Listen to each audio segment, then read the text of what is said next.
주님의 이름으로 기도드립니다. 아멘. 오늘 본문의 말씀은 예수님께서 귀신 들려 눈 멀고 말을 못하는 사람을 고치시는 장면으로 시작합니다. 예수님께서 이 놀라운 일들을 하셨을 때에 무리들이 어떤 반응을 보여주고 있습니까? 본문 23절 말씀을 보시게 되면 무리가 다 놀라 이르되 이는 다윗의 자손이 아니냐 하니, 무리들이 고백하는 다윗의 자손이라는 것이 무슨 의미겠습니까? 이런 놀라운 기적을 하실 수 있는 분은 메시아라는 것이죠.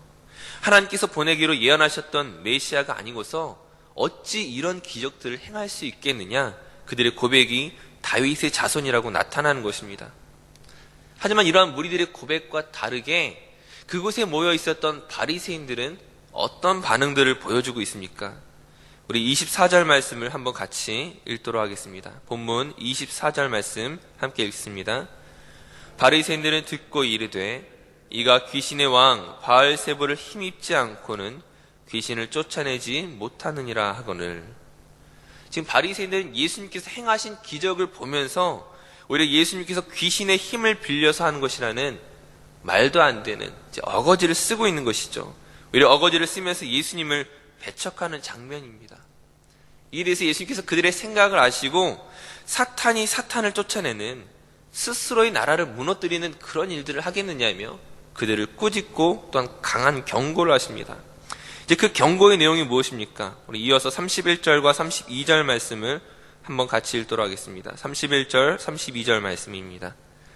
그러므로 내가 너희에게 이르노니 사람에 대한 모든 죄와 모독은 사하심을 얻되 성령을 모독하는 것은 사하심을 얻지 못하겠고, 또 누구든지 말로 인자를 거역하면 사하심을 얻되 누구든지 말로 성령을 거역하면 이 세상과 오는 세상에서도 사하심을 얻지 못하리라.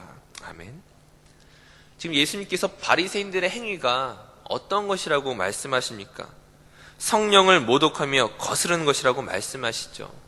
그리고 다른 죄와는 다르게 이 성령을 거스르는 죄는 결코 사함을 받지 못하는 죄라고 말씀하십니다.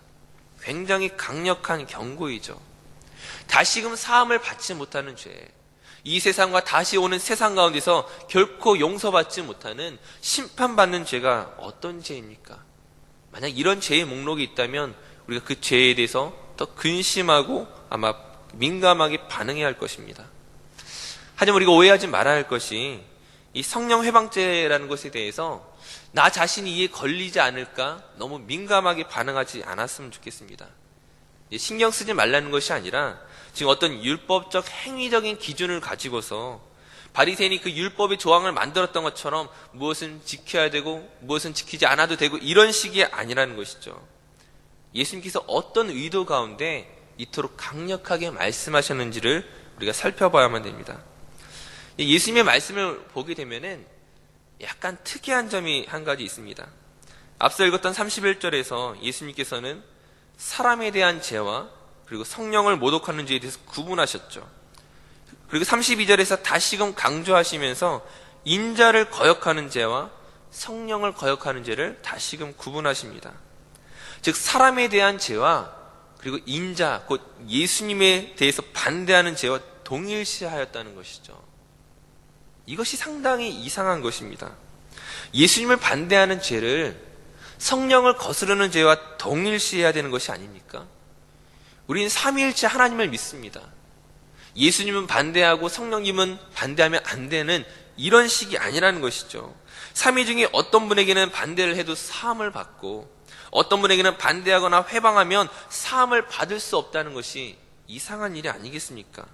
모두에게 사함을 받든 또는 모두에게 사함을 받지 못하든 그렇게 해야 되는데, 막상 예수님께서는 지금 자신을 반대해도 괜찮다는 듯이 이야기합니다. 나는 반대해도 괜찮지만 성령을 거스르면 안 된다라고 말씀하시는 이 예수님의 표현이 이상하다는 것이죠. 즉 이런 표현을 통하여서, 이렇게 다르게 이야기하는 것들을 통하여서 성령 회방죄가 어떤 것인지 우리가 다시 한번 생각해 봐야 할 것입니다. 다시 한번 오늘 본문의 배경을 다시 한번 생각해 보면, 예수님께서 귀신 들려 눈이 멀고 이 벙어리가 된 사람을 고쳐주셨죠. 이러한 기적은 하나님의 사람이라는, 하나님께서 보내신 선지자라는 표징이었습니다. 이제 그 기적을 보고 많은 사람들이 예수님을 다윗의 자손, 메시아라고 인정하였고 그것이 너무나 당연한 반응이었죠. 하지만 반대로 바리새인들은 예수님이 행하신 그 기적을 보면서도 그것을 귀신의 힘이라고, 바알세불의 힘을 빌려서 한 것이라고 잘못 오해하였습니다. 그렇다면 바리새인들이 왜 예수님을 반대하였는지 그 이유를 생각해 봐야 된다는 것이죠. 우리가 그동안 마태복음 말씀을 통하여 계속 살펴봐 왔지만 당시 유대인들이 가지고 있던 메시아상이 어떤 것이었습니까? 바리새인들 뿐만 아니라 대부분의 유대인들이 가지고 있던 메시아상이 무엇입니까? 그들에게 있어서 메시아란 로마로부터의 해방을 가져다주는 군사적 차원의 또는 정치적 차원의 해방자였습니다. 그런 의미에서 봤을 때 당시의 영적인 지도자들, 바리새인과 제사장과 사두개인들이 봤을 때 예수님은 메시아로서 합당하지 않은 사람이었습니다. 지난 토요일날 세례요한의 그 오해에 대해서 말씀을 드렸던 것처럼 지금 예수님께서는 헤롯의 잘못한 일들에 대해서도 말씀하지 않으시고 예수님의 기적을 경험한 사람들이 모여들었을 때에 그 모인 무리들을 어떻게 하십니까? 그들을 오히려 흩어버리신다는 거예요. 바리새인들이 보기에 메시아로서 적합하지 않은 모습을 보여주고 있습니다. 아직 우리가 살펴보지는 않았지만 세금 논쟁이 벌어졌을 때 예수님 어떻게 말씀하시죠? 가이사의 것은 가이사에게로, 하나님의 것은 하나님에게로. 그들은 로마로부터의 어떤 부딪힘을 원했는데 예수님은 철저하게 그것을 피해 가신다라는 거예요. 로마로부터의 해방을 위해 힘 있는 사람과 세력들을 모아야 되는데 예수님은 그런 모습을 보여주지 않습니다. 오히려 어떤 모습을 보여주시죠? 세상에서 보기에 힘이 없고 쓸모없어 보이는 사람들, 심지어 세리와 창녀들과 함께 식사하시고 그들과 함께 교제를 나누십니다. 예수님의 모습을 통해서 결코 그들이 기대했던 메시아의 모습을 볼 수가 없었다는 것이죠. 그렇기 때문에 예수님이 어떤 놀라운 기적을 보여주어도, 하나님께서 보내신 선지자라는 그 증거로서 그 기적을 나타내셔도 그들에게 있어서는 받아들일 마음이 전혀 없었다는 것이죠. 이제 이런 배경 속에서 예수님의 말씀을 생각해 봐야 됩니다. 예수님께서 너희가 인자를 거스리는 것은 사함을 받을 수 있다. 이것이 무슨 의미겠습니까? 너희가 가지고 있는 그 메시아에 대한 오해 때문에, 그리고 그 어떤 편견 때문에 너희가 나를 받아들이지 못하는 것은 상관없다. 그것은 있을 수 있다. 하지만 무엇이 잘못됐다라고 이야기하는 것입니까? 너희가 메시아에 대한 그 오해로 말미암아 나를 거스르는 것은 괜찮지만 지금 하나님의 일하심과 그분의 능력으로 나타나는 일까지도 너희가 반대한다면, 너희들의 그 개인적인 욕심과 판단의 근거에서 하나님의 나라를 세워가는 일들에 대해서 너희가 반대하고 나선다면 그 하나님을 거스르는 죄는 너희가 사하심을 받지 못한다는 것이죠. 즉 너희의 무지와 너희의 실수와 너희의 오해로서가 아니라 너희들의 그 악한 생각으로 말미암아 하나님의 뜻을 가로막는 것에 대한 지적입니다. 이 악함에 대해서 반드시 정죄를 받을 것이라고 말씀하시는 것이죠.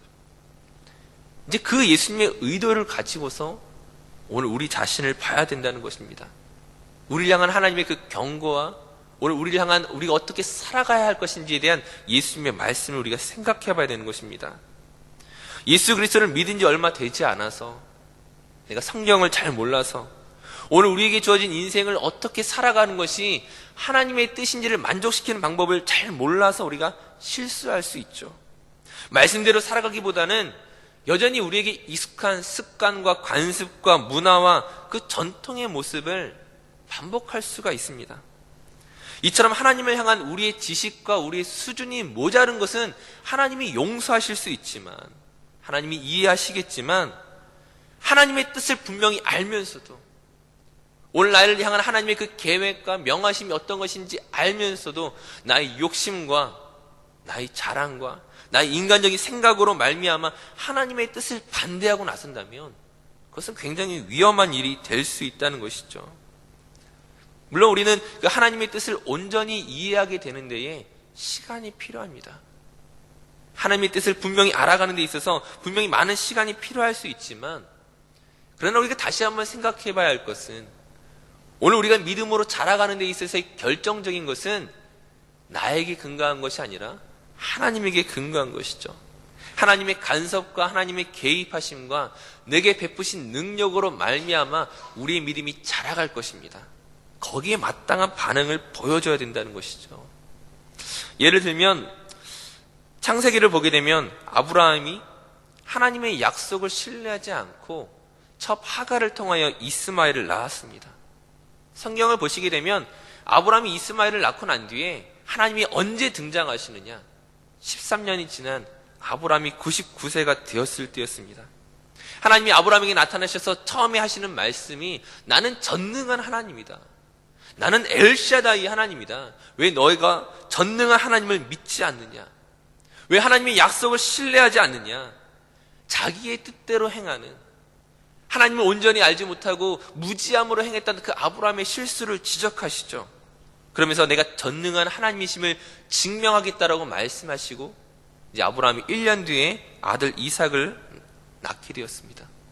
즉 이삭은 무엇의 결과입니까?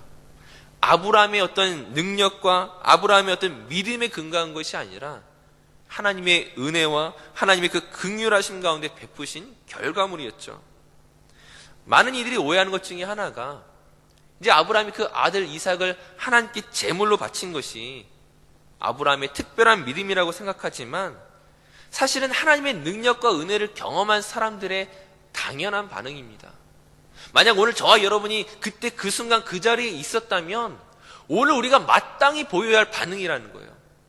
우리의 무지함으로 인한 반응들이 아니라 하나님이 어떤 분이신지를 알기에 하나님 우리 가운데 행하신 그 능력을 경험한 사람이 마땅히 보여야 할 반응이었다는 것이죠. 이 모든 것은 하나님의 능력과 간섭으로 이루어진 일이기 때문입니다. 만약 아브라함이 하나님의 말씀에 순종하지 않았다면, 그 이삭을 제물로 바치지 않았다면 이것은 단지 믿음이 적다의 개념이 아니라 그것은 불순종이고 마땅히 보여야 할 반응을 보이지 않은 아브라함의 죄가 될 수도 있는 것이었습니다.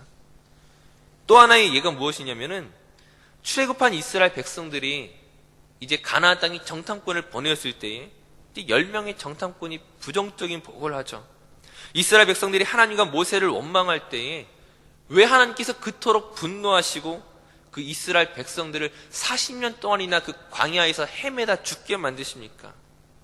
그들이 애굽에서 그 이스라엘이 그 10가지 재앙을 경험하였고 홍해바다가 갈라지는 것을 경험하였고 하나님께서 그들에게 베푸신 그 능력을 경험하였음에도 불구하고 그들이 마땅히 보여야 할 반응을 보이지 않았기 때문입니다. 하나님께서 그들에게 아무것도 보여주지 않으면서 그들에게 능력을 행하지 않으면서 어떤 믿음의 수준을 요구하는 것이 아니라 당연히 반응해야 되는 그 수준을 보일 수 있을 만큼의 하나님의 놀라운 간섭과 개입이 있었음에도 불구하고 그 반응을 하지 않았을 때 문제가 되는 것이죠. 오늘 말씀의 결론을 내린다면 오늘 우리가 믿음을 자라가는 데 있어서 오늘 우리가 신앙생활을 하면서 하나님께서 우리에게 얼마나 많은 놀라운 일들을 행하셨습니까? 때로는 우리가 아직 어릴 때에 믿음의 수준이 아직 약할 때에 하나님의 은혜를 아직 경험하는 것 부분이 작았을 때에는 우리가 모르고 행한 부분이 있을지 모르겠지만 지난 오늘 우리의 삶을 돌아볼 때에 하나님의 능력이 오늘 우리를 살렸음을 우리가 알지 않습니까? 연약한 우리의 믿음을 자라가게 하시기 위해서 때로는 놀라운 기적으로 때로는 연단의 그 과정을 통하여서 우리의 믿음을 자라가게 하셨다면 그 수준에 맞는 반응들을 보여야 한다는 것이죠. 계속 불평이 많고 의심 많은 것이 아니라 하나님을 믿음으로 고백하며 마땅히 반응을 해야 하는 모습으로 나아가야만 된다는 것입니다. 때로는 그 반응의 모습이 부르짖어 기도하는 것일 수도 있고 때로는 하나님께 감사하며 찬양하는 것일 수도 있고 성령 하나님을 의지하며 믿음으로 나아갈 때에 오늘 우리 반응은 세상이 기대하는 것과는 다른 반응을 보여줘야 된다는 것이죠. 사람들의 인간적인 수준에서의 반응이 아니라 오늘 우리에게 행하신 능력에 대한 반응을 보이는 것이 마땅한 줄로 믿습니다. 바라기는 그 마땅한 믿음의 수준을 보일 수 있도록 더 무릎 꿇고 더 하나님을 의지하며 더 성령님을 믿음으로 고백하며 나아갈 때에 우리를 통하여 아브라함과 같은 믿음의 사람들과 같은 선지자들이 우리에게 보여주었던 그런 믿음의 놀라운 반응들이 나타날 줄 믿습니다. 이 세상에 참된 빛과 소금으로 나타날 수 있는 저 어린 분들이 성도되시기를 간절히 축원합니다. 기도하시겠습니다.